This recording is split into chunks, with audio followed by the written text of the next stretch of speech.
আজকে আমরা কথা বলবো একটা স্টুডেন্ট বাজেটে বেস্ট সানস্ক্রিন নিয়ে, যেটা হচ্ছে কোরিয়ান ব্র্যান্ডের একটা সানস্ক্রিন, ভ্যালেন্সিয়া জিও ব্র্যান্ডের নেচার প্লাস সানব্লক, যেটার মধ্যে আছে SPF 50++। অ্যান্ড এটা যদি আমরা প্যাকেজিংটা দেখাই, প্যাকেজিংটা কিন্তু এরকম করে আমাদের আসবে।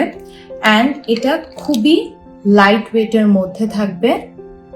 এটা অল স্কিন টাইপের আপুরা কিন্তু ইউজ করতে পারবে, যেটা অয়েল কন্ট্রোল করবে, সোয়েট প্রুফ। অ্যান্ড এটা আপনারা কিন্তু 2 থেকে 3 আওয়ার পর পর রিঅ্যাপ্লাইও করতে পারবেন। সো যারা আমরা একটা স্টুডেন্ট বাজেটে বেস্ট সানস্ক্রিন চাচ্ছি, তারা কিন্তু এই সানস্ক্রিনটি পারচেস করে ফেলতে পারি।